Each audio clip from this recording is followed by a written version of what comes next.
retour dans Du Pont le matin, de la belle visite en studio.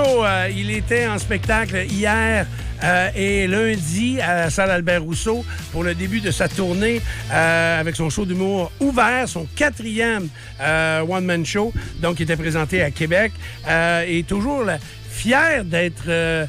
né à Québec, d'avoir vécu longtemps à Québec, malgré le grand succès qu'il connaît partout à travers la province. Alexandre Barrette est notre invité. Bonjour, Alex. Allô, Steph. Merci de m'accueillir. Non, mais je trouvais ça intéressant, honnêtement. Tu sais, je t'ai entendu en entrevue à plein d'endroits sur cette tournée-là, parce que même si t'as pas commencé à Montréal, t'as parlé aux gens de Montréal, tu disais, hey, je m'en viens avec mon show et tout ça. Puis je trouvais très intéressant ton approche. Ton message Facebook aussi, je l'ai trouvé impressionnant en disant, mais voici ce que je pense de mon deuxième show, puis tu grades ça vers ce que tu nous as présenté à Québec au cours des 2 derniers jours. Puis ça m'intéressait de voir tout le cheminement que tu as fait à travers ça.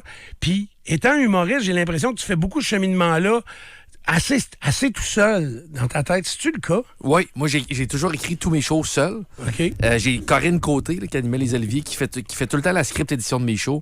Fait que script édition, c'est comme coach d'écriture. Fait elle vient voir mes shows, elle lit mes textes, puis elle me dit « Hey, ça, c'est un peu long, travaille ça. Je rechangerai l'ordre de ça. » Mais j'écris 100% des jokes, mais Corinne m'aide beaucoup à placer, couper. Il y a un mois et demi, j'avais une version de 2h15 de show, tu sais. C'est vraiment trop long.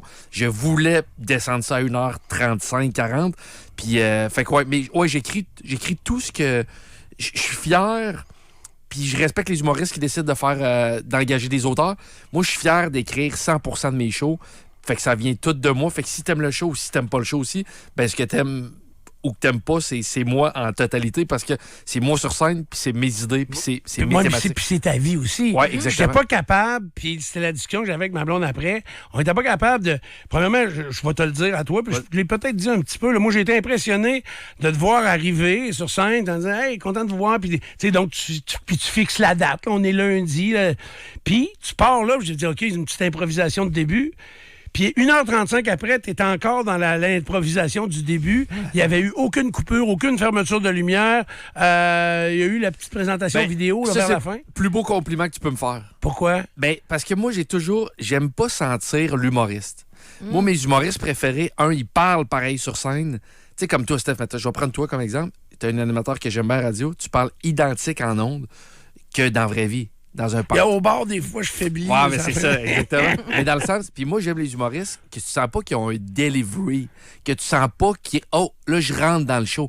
Moi, ce que j'aime, c'est de commencer le show, puis que les gens le savent pas. Puis que ça a l'air d'être un « Allô, ça va bien », tout ça, mais finalement, c'est parti, puis... OK, le show, il est commencé. Il raconte ses choses, tout ça. Puis, fait que ce que tu me dis là, pour moi, c'est un beau commentaire. Ah, ça semblait, ça coulait. Moi, j'en revenais pas, sérieusement. Puis assez au point que je me suis dit, hey, faut que je retourne voir ce show-là pour comprendre tout ce qui est vraiment écrit, puis ce qui pitch. Ça a tellement de l'air naturel. Puis, tu sais, moi, je fais ça tous les jours, puis tu l'as fait aussi pendant un certain temps. Tu sais, on raconte nos vies 4 heures par jour. Ouais. Moi, je suis incapable d'écrire. Fait que, tu sais, il n'y a rien de préparé. Mais par contre, c'était l'impression qu'on avait de voir cette heure et demie-là. Moi, tout est écrit, mais les punchs sont écrits. Puis, tu sais, mettons, moi, j'ai déjà fait la première partie de Louis-José Hood. Je me rappelle plus quelle tournée, mais peut-être une 30aine de fois. Louis-José, mettons, sa façon de travailler, c'est à la virgule près. Il déroge pas. Mike Ward, autre humoriste que j'adore, que j'apprécie beaucoup, c'est écrit aussi. Mais pour avoir vu son show souvent, c'est le même show. C'est les mêmes punchs. C'est important, c'est tellement précis, un wording, une formulation précise pour être optimal, le bon mot, le bon ordre de mots, finir avec le punch. Tu peux pas dévoiler le punch 4 mois avant la fin parce que là, les gens commencent à rire. Fait que ça fuck ta phrase un peu. Fait que mes punchs sont béton armé. Tu reviendrais, mettons, voir le show demain, tu reconnaîtrais, les jokes sont identiques. Dans ma façon de les amener, des fois, ça peut varier un peu. Ça peut varier un petit peu, tu as le choix. Je le disais, bon, moi, je fais de la radio depuis quand même un certain temps. Tu as fait ça pendant 6 ans. Ouais. On peut t'entendre ici sur les ondes en fait, à Québec. Pendant 15 ans. 15 ans, okay. J'ai fait une radio à Québec ici pendant 6 ans, mais j'ai fait de la radio à C'est quoi pendant 10 ans. Okay. Puis j'ai fait aussi, moi, mon premier contrat en sortant de l'école de l'humour. Je faisais de la radio à Radio Universitaire de l'Université de Montréal, CISM, parce que c'est un médium que j'aimais bien. Fait que j'ai fait pendant 3 ans à CISM une petite émission par semaine humoristique. Là. OK. Ouais. Puis comment, là, tu sais, on a appris au mois de février que là, tu quittais les ondes comme ça. C'était ta décision à toi de partir? Non. Bizarre, ça. Ben, écoute, je peux comprendre. Je veux pas. Ça coûtait trop cher, non? Peut-être. Non, mais dans le sens, peut-être, puis peut-être qu'on ne tirait pas assez aussi pour ce que ça coûtait. Puis moi, je suis très zen avec le médium de la radio, dans le sens, j'ai été privilégié d'en faire 6 ans. Je rêve d'en refaire dans la vie. Si j'en refais plus, c'est pas la fin du monde. Je serais triste quand même. Mais si j'en refais, je vais être heureux. Mais ouais, Week-end, on a décidé après cette période-là de brasser un peu les cartes. Mais on est en bon terme. Là, je pars pas à marge, je suis pas aigri, rien de là. Ils ont brassé les cartes. Puis c'est leur entreprise, ils font ce qu'ils veulent, puis je respecte la décision. Puis la façon dont les gens du métier, qu'on sait que ça s'est bien terminé, c'est qu'ils t'ont laissé en onde jusqu'à la fin, puis ils t'ont laissé sortir, ce qui souvent, en tout cas moi, m'arrive pas, là, quand ils te le disent après, à 10h, viens nous voir, puis bonsoir, merci. Exactement, oui. Mais souvent, j'ai vu de mon bureau 3 jours d'avance, mais ça, c'est un autre problème. Non, mais vous avez fait vos adieux en ondes, ton équipe et toi, et j'ai pogné ce moment-là. C'était très émotif pour toi. C'était quand même 6 ans une de turbo-chochotte. Ouais. Mais en fait, moi, ce qui me touche, c'est pas tant... J'ai été très émotif, à ma grande surprise, mais moi, ce qui me touche là-dedans, c'est pas ma carrière. On s'en sac. Ma carrière, je veux dire, il y a plein de gens qui perdent leur job à tous les jours de la vie. Ma carrière est pas importante. C'est quand on a commencé à aborder des sujets sensibles. Vous le savez, vous en faites de la radio. La radio, c'est le médium le plus de proximité qui existe, plus que la télé 100 fois. Pour moi, c'est similaire à de la scène. Tu parles, puis les gens réagissent tout de suite. C'est quand on a parlé du petit bonhomme Big Boss Bouchard, que vous avez peut-être reçu ici aussi, mais un petit gars qui était suivi en soins palliatifs oncologiques, finalement, qui est décédé. Quand on a parlé de ça. Quand on a parlé d'un de mes collègues à qui je rendais un peu hommage, qui a traversé un cancer aussi. Oui. Quand on parle d'histoire humaine, puis là que ça me rappelle tout ce qu'on a vécu en 6 ans, des moments humains, des moments où j'ai grandi comme être humain. Puis pas la perte de la job, c'est pas ça qui me rendait émotif. C'était tout de revisiter ces moments-là. Fait que oui, je me disais, ouais, mais qu'est-ce qui se passe? Pourquoi t'es si émotif? Décroche, là, tu sais. Mais oui, j'étais bien ému. Ouais. Mais c'est correct aussi d'être ému. Moi, ça m'arrive très souvent. Je suis je fais encore les décès, moi, toi, jeudi, puis, des fois, ça vient me chercher. Je repense à différentes situations dans lesquelles on a été, puis c'est toujours particulier, là, de vivre ça, mais on a cette proximité-là. Ouais. Mais tu dis, bon, OK, s'arrêter, j'aimerais ça peut-être en refaire. Mais c'est pas nécessairement parler d'actualité. Tu veux parler de ce que les gens vivent à tous les jours. Pas nécessairement de la guerre avec Trump et l'Iran. Je serais pas bon. Je pense pas que je serais qualifié. En fait, je sais que je serais pas qualifié. Puis, mais moi, j'aime du talk radio, mais sujet léger. Je serais pas bon, je serais pas la bonne personne pour parler. Je suis, en tant que citoyen, je suis la guerre. Puis je pense que je suis assez quand même politisé. Je n'irai pas dans un panel de débats politiques, mais je lis beaucoup. Sauf que, par contre, non. Aux endroits attribués pour ça. C'est ça. Tu sais, moi, j'écoute CNN puis RDI, mais après un petit bout, j'aime bien ça, entendre quelqu'un me parler de son... comme dans ton show, de tes 7 ans de couple avec Mariana Mazza. Ouais, exact. Tu sais, on aime ça. Est-ce que tu crois que l'auditoire, de façon générale, sont plus à la quête de divertissement puis j'allais dire, de voyeurisme dans la vie des gens que de la grosse hard news? Je pense qu'il est... Bonne question. Je pense qu'il y en a qui cherchent... Je pense qu'il y en a qui vont trouver leur divertissement. J'ai un de mes chums, mettons, il n'écoute que du média, radio ou télé ou podcast pour s'informer. Puis lui, son divertissement... C'est le débat, c'est de l'information. Ouais. Il y en a qui sont plus réfractaires, qui n'aiment pas... J'ai une ancienne fréquentation qui est encore une bonne amie. Elle trop émotive, puis elle dit l'actualité, ça me pèse. Elle dit les fois que j'ai essayé d'écouter un peu la guerre en Iran, ça mine mon moral. Fait qu'elle est pas... elle écoute zéro actualité. Ça la pèse tout. Elle, ce qu'elle écoute, c'est du divertissement. Ce qu'elle aime, c'est un Steph Dupont qui va raconter sa journée, puis avec mes enfants, on est allé... Ma blonde, puis c'est correct. Puis je pense qu'il n'y a pas... Il faut pas lever le nez sur aucune des deux façons. Tout ce qui se fait, et il y a du public pour ça, dans tous les cas. Je pense que c'est bon que tout ça existe. Moi, je pense que quand c'est délicat, comment dire ça? En tout cas, moi, mon avis à moi, j'aime quand même quand il y a une ligne qui est tracée entre les deux. Quand c'est de l'opinion, actualité, tout ça, tu sais, que tu le sais jamais, c'est... Tu me donnes-tu des faits ou tu me vends, toi, ta façon de penser, tout ça. Moi, j'aime bien quand c'est quand même clair. Là, c'est du divertissement, c'est de la conversation. Mégane, Steph qui jase de ton week-end, tout. Puis après, il y a un intervenant qui fait l'actualité. Puis quand c'est mélangé, c'est là que des fois, je me dis, OK, je sens qu'on veut On veut me pousser quelque chose. Exact, ouais. J'ai trouvé très intéressant, je reviens à ton spectacle, tu parles beaucoup du fait que tu as grandi à Québec, tes parents, tes chums étaient dans la salle hier, puis il y en avait une partie, j'ai vu Alex Giroux lundi. L'as-tu connu Alex Giroux, toi? Alex Giroux? Ça te dit rien? Non. Okay. Il était dans la salle avec une gang de chums. C'était insultant pour Alex. Non, mais Alex, c'était le grand chum, c'est un joueur de hockey, le grand chum à Bob. C'est pour ça que je pensais que tu connais le grand qui a joué en Europe. On se connaît pas personnellement. Je sais c'est qui. OK. Ouais. Fait que c'est ça. Puis, donc, tu as toujours été très impliqué. Puis même un bout, je me disais, que ce show-là à Montréal, il va y avoir beaucoup de changements à faire parce que tu étais très Québec, là, parce que tu étais originaire d'ici. Ouais. Ben, il n'y aura pas de temps. Mais oui, moi, ma vie est à Québec. D'ailleurs, je le disais déjà en ondes sur l'autre radio, mais moi, je suis plus capable d'être à Montréal. Sérieux? Mais habites-tu à Montréal ou tu habites à Québec? J'habite à Montréal. OK. Moi, je suis parti à l'école de l'humour, j'avais 20 ans, puis je suis revenu tout le temps. Tu sais, je veux dire, juste te dire, vous jugerez les auditeurs si c'est pathétique ou si c'est beau, mais tu sais, ça fait 24 ans que je vis à Montréal et je vis encore à mes rendez-vous chez optométriste, dentiste, à Québec. Ton coiffeur quand t'étais petit, le barbier du secteur. Oui. Tu veux pas faire cette coupure-là. Tu veux pas amener tout à Montréal. Non. Mais tu sais, après 24 ans, tu fais comme, OK, ben là, Puis tu sais, c'est compliqué, là. Je vais encore à la même clinique dentaire. Puis là, justement, Marlène, la secrétaire, elle est accommodante, elle me trouve des spots, ils sont gentils avec moi. Mais tu sais, ça serait plus facile si j'avais un dentiste à Montréal.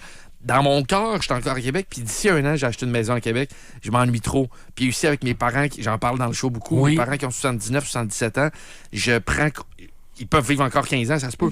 Mais si c'était pas le cas, je prends conscience de l'urgence de passer des moments de qualité avec eux. J'en ai passé beaucoup, mais d'en passer encore d'autres. Puis je veux revenir à Québec à court terme. Fait que moi, d'ici un an, je vis à Québec. C'est ça. Puis plus on passe de beaux moments avec nos proches, plus... des fois, on dit, hey, on les voit beaucoup, mais on veut les voir encore plus. On dirait que ça s'en va jamais en diminuant. Oui. J'avais lu un meme ou je sais pas trop, mais tu sais, aux États-Unis, ils ont plus la culture de partir à l'étranger. Tu sais, mettons, tu es à Québec, tu vas étudier à l'Université Laval, tu vas vivre chez tes parents durant l'université. États-Unis ont plus la culture de partir. Mettons, tu viens du Vermont, tu vas aller étudier en Arkansas. Puis après, souvent, ils restent travailler là. Puis j'avais vu un meme qui disait l'espérance de vie d'un homme, c'est tel âge, ton père a 62, hein, tu le vois 3 fois par année, Noël, été, il te reste 27 fois à voir ton père dans la vie. J'étais parti à brailler. Moi, c'est pas mon cas, là, tu sais. Mais parce que je viens souvent à Québec, j'y vais souvent, mais je me disais, quelqu'un qui fait ce constat-là, c'est précieux. Les moments sont précieux. Il n'y a rien d'acquis. À travers ça, il y a du monde qui ne voit plus du tout parce qu'il y a différentes chicanes ou différentes situations qui peuvent être plus difficiles. Le show s'appelle Ouvert et toi-même t'as publié, t'as dit hey, écoute, je m'en cache pas.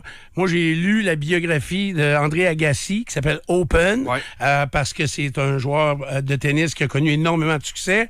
Puis t'as pris à peu près la même photo, le même titre, mais en français. J'ai trouvé ça très humble de ta part de dire. Puis aussi, dans le livre, ça t'a inspiré dans l'écriture de ton spectacle. Tu sembles...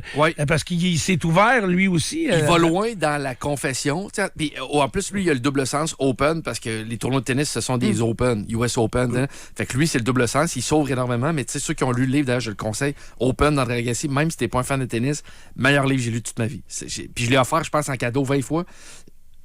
Unanime. Personne m'a dit « Ouais, j'ai pas aimé ça. » Ce livre-là est incroyable.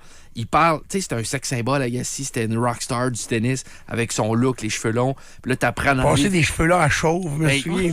Il a porté 2 ans de perruque. Ouais, ça, je savais pas ça. Il le dit dans le livre parce qu'il voulait pas perdre. Tu sais, sa signature, c'était son look un peu de jeune premier avec les cheveux longs.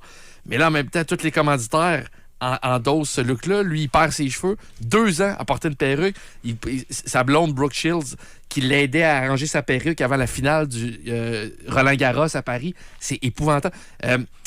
Relation amoureuse, il en parle avec Brooke Shields, Barbara Streisand, qui a une grosse différence d'âge, parle qu'il n'a jamais aimé le tennis tant que ça, que son père, qui est un ancien boxeur qui a fait les Olympiques aussi, qui était un peu père freak, là, le père qui se valorise à travers ses enfants, qui les pousse peut-être trop. Fait que tous ces détails de sa vie-là rendent la vie de ce gars-là encore plus. Il y a du relief, c'est intéressant. Puis moi, je me suis dit, c'est le fun, quelqu'un que tu apprécies comme Agassi. C'est sûr, je me compare pas à Agassi, là, c'est une méga star. Mais c'est le fun d'en savoir plus, puis de savoir les failles et les bons coups de ces gens-là. Fait que je me suis dit, dans mon show, c'est mon idole ultime. J'appelle le show ouvert, photos similaires, puis je me dévoile beaucoup. Puis c'est ça, je me dévoile quand même pas mal. Puis c'est-tu la première fois dans tes 4 shows d'humour que tu te dévoiles autant que ça, puis tu décides d'être vraiment proche de ton public à ce point-là? Le deuxième, je m'étais dévoilé beaucoup. Le premier, c'était un show de présentation qui était correct. Le deuxième, c'était sur une rupture amoureuse. Puis là, je parlais d'une thérapie que j'ai faite. Puis c'est tout le temps délicat. La mise en marché de ces shows-là est tough parce que je me mets à la place d'un auditeur. OK, ben, qui règle ses bébites, puis moi, je veux rire. Là, c'est pas une conférence. C'est pas une thérapie. C'est un show d'humour. Puis, tu sais, Steph, en toute humilité, tu peux avoir aimé ou pas aimé, mais ça rit quand même. Là, moi, j'ai aimé ça, je te dis. Non, mais dans le sens, le rire-omètre, ça rit fort. Là, mais Imparfait, qui était mon deuxième sur 4, oui, je me dévoilais. Le dernier, semi-croquant, non, je suis retourné à quelque chose de plus stand-up, classique, je me mouille pas tant au niveau de mon intimité. Puis celui-là, je me dévoile. Fait que 2 des 4, je me suis dévoilé. Mais pourquoi c'était important pour toi de te dévoiler de cette façon-là sur scène devant ton public dans ce 4e show-là? Bien, je pense qu'il faut prendre des risques. Puis une des façons de... Tu sais, comment dire ça? Je sors des shows d'humour parce que j'aime être sur scène, mais je me dis, tant qu'à sortir un show d'humour, c'est quelqu'un qui me suit depuis le début, faut que j'y offre pas un produit copié-collé d'un des 3 shows. Puis je tente d'innover d'une certaine façon. Il y en a pour qui c'est, je sais pas, avoir un numéro plus engagé politiquement, moi, c'est pas ma tasse de thé. Je me disais, je vais y aller all-in dans des sujets plus vulnérabilisants. Puis le numéro de la fin, dont je veux pas trop parler, mais vraiment très, très intime jusqu'à un certain point.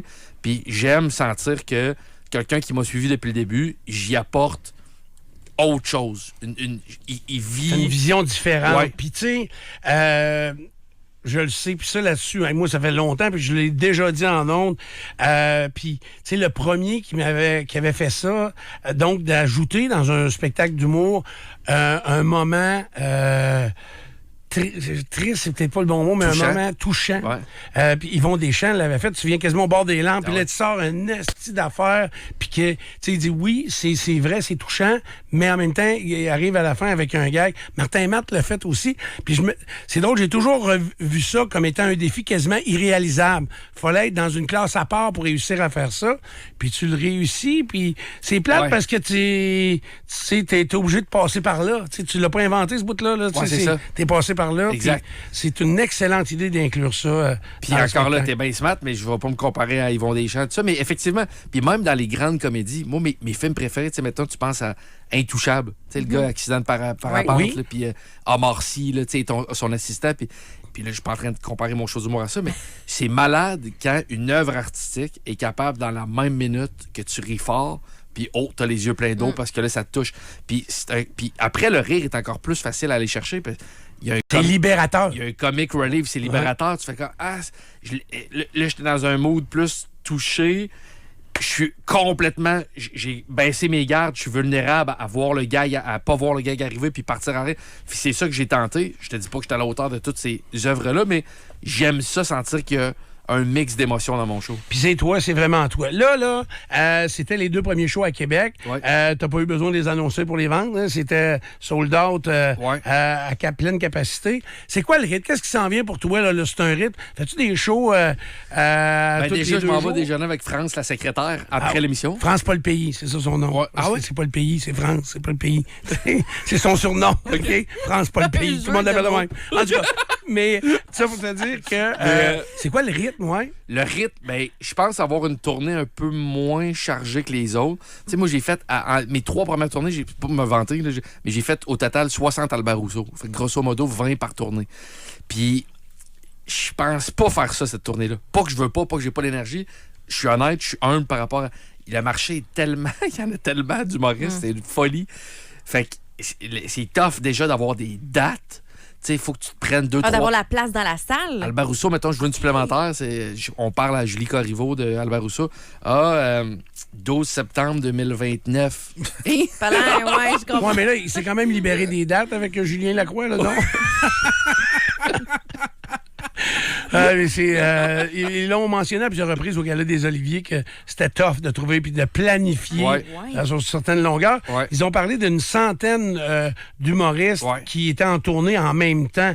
Ça représente quand même beaucoup d'occupation. Oui. Fait que, tu sais, pour répondre à ta question, là, j'ai des supplémentaires en mai. Ça, c'était déjà booké, puis ils sont déjà en vente depuis un bout. On rouvre une supplémentaire demain, je pense, pour l'automne prochain. Après, je peux pas te dire. Dans le sens, c'est pas... Mais t'as-tu des projets télé, des projets de films, des... Non. Non, Steph. Mais dans le sens, moi, je vais refaire de la radio, je vais faire de la télé, je suis ouvert à tout, mais j'ai rien de concret.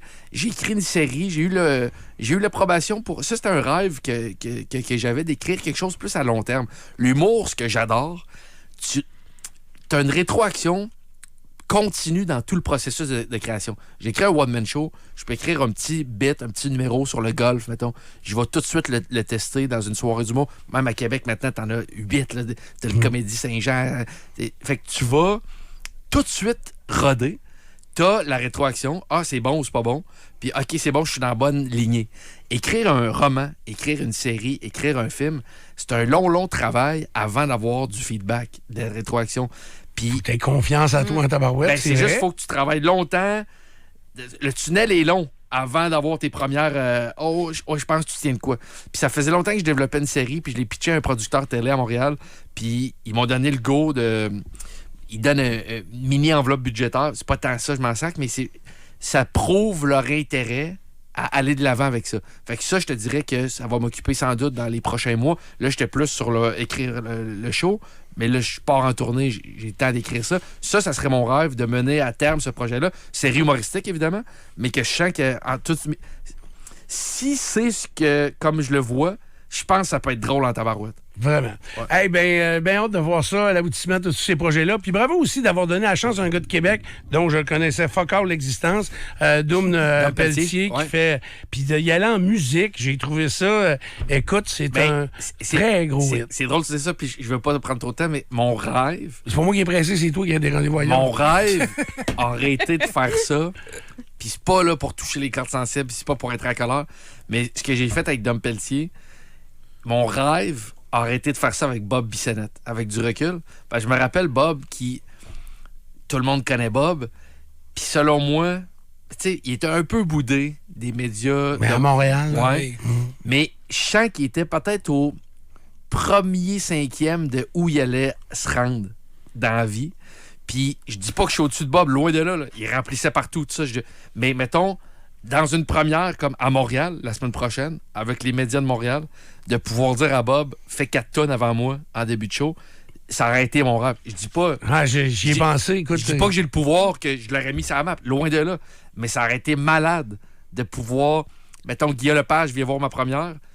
Il voit cette porte d'entrée-là. Mais t'as pas le choix de voir Bob Bissonnette. Tu vas le voir, tu vas constater c'est quoi ce phénomène-là, cette aura-là. Mais bref. Mais Dom Pelletier, je suis très heureux, c'est un chanteur que j'adore. Mais si t'avais fait ça avec Bob, premièrement, t'aurais demandé 4 tonnes, il en aurait fait 7. Il aurait fallu que t'aies un technicien qui aille l'enlever de là. Ça arrivait dans tous les shows. Hey, je me souviendrai tout le temps aux grandes fêtes TELUS à Rimouski, là. C'est qui le Ben après? Bob, il voulait pas débarquer. Ils ont coupé le son. Ils ont dit, c'est assez. Va-t'en. Et puis, ici, au voûte de Napoléon, là, Bonsoir est venu voir parce que Bob avait été invité par un des chansonniers à aller chanter quelques tonnes. Puis le Bonsoir, il vient me voir. Il me dit, là, va le débarquer de là. Si on est plus capable. Ça avait été particulier. Merci beaucoup. Merci, Vegan. Merci, Steph. Merci beaucoup. Puis quand tu passes à Québec, là, je sais que tu viens souvent, mais viens nous voir si on peut faire quelque chose. Je suis tout le temps là. Toujours intéressant. Ouais. Bon, on se tient au courant, mon Alex. Merci beaucoup d'être venu voir. Merci. Alexandre Barrette en spectacle avec Ouvert, avec plein de dates disponibles à venir. Allez voir ça. Idéalement, par contre, si vous voulez voir le show Albert Rousseau, si vous êtes un homme, portez un petit bandana au cou. Oui. C'est super tendance, là, cette année. Ou un bolo, là. Ouais, exactement. C'est super beau. Je vais te donner le numéro à Valérie pour bon. t'habiller. Parce que toi, j'ai remarqué, en te voyant arriver sur scène pour ton show, j'ai dit, garde le cheap. Tu réutilises les vêtements qu'on t'a payés pour l'annonce de Yubi à la TV. Oui. Tu remets le même linge. C'est vrai, hein? Si, je l'ai remarqué. En fait, c'est pas que je suis cheap, c'est que moi, vestimentairement, je suis vraiment mauvais. Puis on m'a tout le temps dit, si t'es pas bon, joue quand même les jeux de base. Essaye pas là, de ton propre gré. Tu vois créer quelque chose. Non, vas-y avec... Fait que je joue safe. Tu joues safe, elle, tu l'as pas payé en plus. Merci beaucoup. Alexandre Barrette était notre invité. Bougez pas.